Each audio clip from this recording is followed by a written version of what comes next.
কোটি billion trillion টাকার মালিক হয়েও ছটফট ছটফট করে তিনি বিদায় নিয়ে টাকা কি হল কোনো কাজে। তাইলে এই যে তার এই করোনার সময় তার এই অসুস্থতা, টাকাও একটা নিয়ামত, সম্পদ একটা নিয়ামত, খাবার একটা নিয়ামত, নারী মানে স্ত্রী একটা নিয়ামত, সন্তান একটা নিয়ামত, কোনো কিছু তখন তার আর কাজে আছে কোনো কিছু কাজে।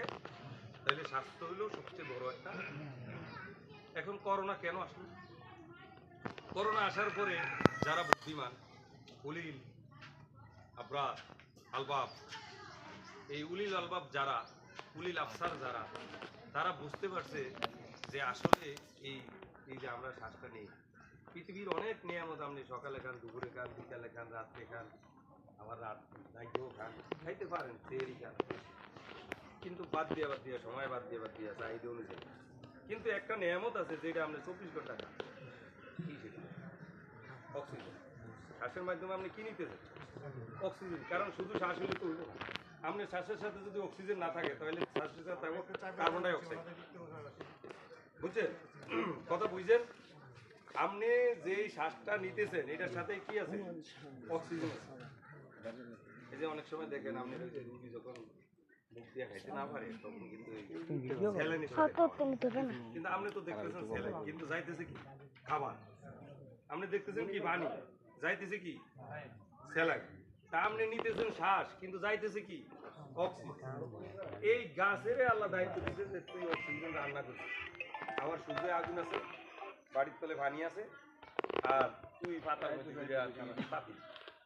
এই পাতার মাইক্রোস্কোপ দিয়ে যদি আপনি পাতার দিকে ভিতরে দেখেন তখন দেখবেন যে পাতার মধ্যে পানি দূরে দিবে, রানতেছে। অক্সিজেন কি? রানতেছে। অক্সিজেন তৈরি করতে গাছের আল্লাহ বলছেন অক্সিজেন তৈরি করো, আর আমাদেরকে বলছেন তোমরা অক্সিজেন গ্রহণ করো। আর আমরা যেটা ছাড়ি, আমরা একটা জিনিস ছাড়ি না, যেটা ছাড়ি এটা কি ঠান্ডা না গরম? তার মানে জেনারেটর, এটা হলো হেড অফিস। এই মেশিনটা চলার কারণে এই অফিসটা চলে। এখানে মেশিন চলে, এখানে কি চলে? এই অফিস চলে। এই অফিসটা চলে, এইটা বন্ধ হয়ে গেলে কিন্তু অফিস শেষ। মানুষ ব্রেন স্ট্রোক করলেও কিন্তু বাইসে থাকে, ব্রেনের কাজ কিন্তু অফ হয়ে গেছে, কিন্তু মেশিন আছে, বাইসে আছে। এটা শেষ হয়ে গেলে কিন্তু সব। তাইলে এইটা হলো কি? একজনের জিজ্ঞাসা করতে ভাই আপনার হাতে আঙ্গুল ভাই আমার বয়স চলেছে, আমাকে অবস্থা কিন্তু এরকম। আমাদের কতগুলি নিয়ামত আমরা, কিন্তু আমরা কোনো সময় কি করি না, হিসাব না করার কারণেই আল্লাহ সুবহানাহু ওয়া তাআলা বলছে ওয়াইন তাউদ্দু নিয়ামাতাল্লাহি ওয়ালা তুহসুহা, যে আল্লাহর এত নিয়ামত আমি তোমার পিছনে নিয়োজিত রেখেছি যে এই নিয়ামতগুলি কখনো তোমরা গুণে গুণে শেষ করতে পারবে না। কি কথা বুঝছেন? তাহলে আল্লাহর এত নিয়ামত যে আল্লাহই বলছেন গুণে গুণে শেষ করা যাবে না। তারপরে আমরা অন্তত তো বোঝা উচিত যে আমরা কি পরিমাণ নিয়ামত আল্লাহ কি করতে দিব। এখন এইখানে যে মেশিনটা চলে, এই মেশিনটা চলে কিন্তু অক্সিজেন। আপনি যদি এমন একটা ঘরে রাখা হয় যে ঘরে মানে অক্সিজেন নেই, যেমন একটা ফাঁকা ঘর করলো টয়লেটের মতো, আবার আপনার ঢুকে কভারটা আটকে দিল, বাইরের কোনো বাতাস আর ঢুকতেছে, আপনি কিন্তু 1-1.5 মিনিটের পরে আর বাঁচবেন। কারণ ওইখানে আপনি অক্সিজেন যখন শেষ হয়ে যাবে তখন আপনার যে শ্বাসটা ছাড়তেছেন এই শ্বাসটা কিন্তু বিষ। এই শ্বাসটা কি আপনি কোনোদিন শুনছেন এই কথা? কার্বন ডাই অক্সাইড, এটা হলো বিষ। এইটা যদি আল্লাহ সুবহানাহু ওয়া তাআলা আপনার মধ্যে আবার ঢুকিয়ে দিত তাহলে আপনি তো আর বাঁচতেন। অথচ আল্লাহ সুবহানাহু ওয়া তাআলা গাছের বলছেন তুমি দ্রুত এটা খাইয়া ফেলা। গাছের ম্যাগনেটিক পাওয়ার দিয়ে গাছে এটা টাইনা নিয়ে যায়, গাছে এটা টাইনা নিয়ে যায়, আর গাছেরটা আপনি আবার গ্রহণ করতে। তাহলে কে সে মহান সত্তা যিনি আপনার নাক থেকে এটা বেরোনোর সাথে সাথে ফেরেশতাদের মাধ্যমে এটা যেন না ঢোকে সেই ব্যবস্থা করেন, আবার গাছের খুঁজে তোমরা এটা নিয়ে যাও, যাতে আমার বন্দার যেই কালো ধোঁয়া ছাড়ছে এটা যেন ভিতরে আর।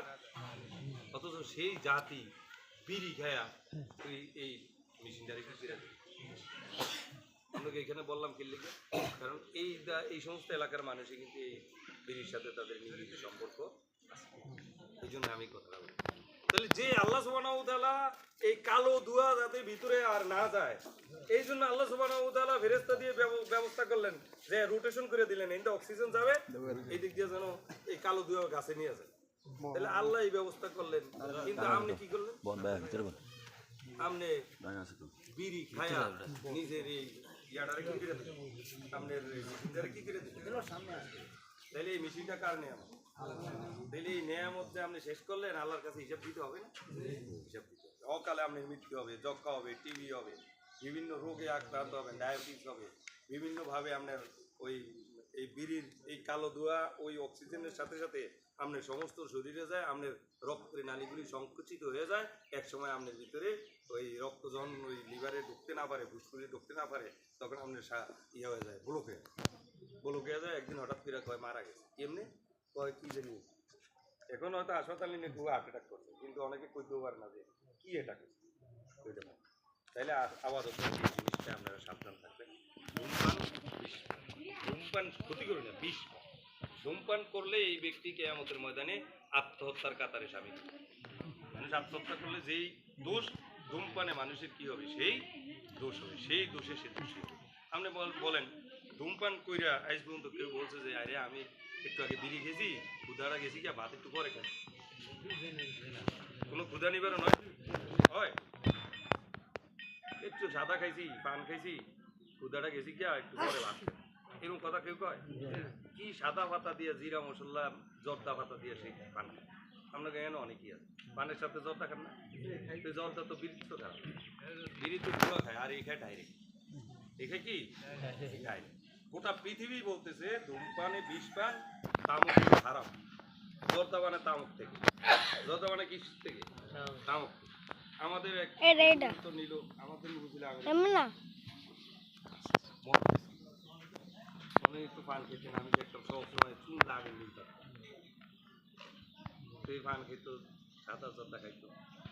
তো ঢাকা নিয়ে যখন ওনার সমস্যা হয়েছে মেশিনে, তখন ডাক্তারের রিপোর্ট দেখে একটা কি উনি কি বিড়ি খেত, সবাইকে আস্থা করে দিল। ডাক্তারকে আপনারা আস্থা করলে ওরা আমার রিপোর্টে তো বলতেছে উনি বিড়ি কি বলে, উনি তো মানে পান খেতে, না পানের সাথে কি খেতেন? এটা পানের সাথে জর্দা খেতে। জর্দা বিড়ি এলাকা সারা জীবন যেই রোগটা দেখছি ওনার কিন্তু সেই রোগ, বিড়ি এলাকা যেই রোগ ওনারও, তবে বিড়ি এলাকার রোগ হয় একটু দেরিতে, ওনার রোগ হয়েছে আরো আগে, কারণ উনি খেয়েছে ডাইরেক্ট। বিড়ি এলাকা তো ধুমা কিছু সারের কিছু ভিতরে ঢোকে, ঢুইকা ওই ধুমার মধ্যে মেডিসিন ভিতরে রাখিয়া ধুমা আবার বাইরে, এই ধুমার লোক থাকে কিছু, আমরা হুদিয়া দেখি না, বুঝছেন? আমরা খাই না, কিন্তু আমরা পরীক্ষা নিরীক্ষা করি বলার, আপনি দেখবেন এই যেটা ছাড়ছেন এটার মধ্যে কি থাকে, নিকোটিন, এটার বলে নিকোটিন। এই নিকোটিন ভিতরে রাখার পরও ধোঁয়া কিছুটা থাকে, আর সাঁতার সাথে যেটা ডাইরেক্ট খান এটা তো একটাই। তাইলে আল্লাহর এই নেয়ামতকে কি আমাদের শেষ করে দেওয়া ঠিক হবে? তাইলে অক্সিজেনের ব্যাপারে কথা বলছিলাম। অক্সিজেন হলো আল্লাহ সুবহানাহু ওয়া তাআলার একটা, এটা আমরা 24 ঘন্টায় কি করি, গ্রহণ করি। এই জন্য কিন্তু এটা যে নেয়ামত, আমরা কিয়ামত পর্যন্ত জানতাম না যে এটা একটা। তাহলে এই অক্সিজেন আপনি পাইছে আছে, অক্সিজেন টানতেছেন, ঘুমের মধ্যে আপনি কি টানতেছেন? অক্সিজেন টানতেছেন। তো সেই অক্সিজেনের মূল্য কত আজ পর্যন্ত আমরা কেউ হিসাব। ঢাকা মেডিকেলের ডাক্তার নাবিল নোবেল, দুই ভাই, দুজনই বিসিএস ক্যাডার, বলছে যে আমরা যে পিওর অক্সিজেন গ্রহণ করি 24 ঘন্টায় 18 থেকে 20 লক্ষ টাকার অক্সিজেন আমরা গ্রহণ করি 24 ঘন্টায়। একটা নেয়ামত, কটা নেয়ামত? আর গুলি দরকার নেই, শুধু একটা নেয়ামতই আমরা হিসাব করেন। আপনি যদি কিনটা আপনি ব্যবহার করতেন তাহলে আপনার অবস্থাটা কি? তারপরে আমনের মধ্যে যেই সম্পদগুলো আছে, যেমন আল্লাহ সুবহানাহু ওয়া তাআলা আপনার মধ্যে 2টা কিডনি দিয়েছে। এই দুই পাশে কয়টা কিডনি? 2টা কিডনি। কিডনির কাজ হলো আপনার প্রেসার নিয়ন্ত্রণ করে, রক্তের যে প্রেসার এটা নিয়ন্ত্রণ করে, এবং আপনি যে খান, খাওয়ার পরে যেটা উপকারী না এই মলটাকে বের করে। আমরা পানি খাই, খাবার খাই, খাওয়ার পরে আমাদের শরীরের যে দূষিত পানি, দূষিত যে মলটা এটা বের করে কে? Kidney supply. এখন এই দুইটা কিডনি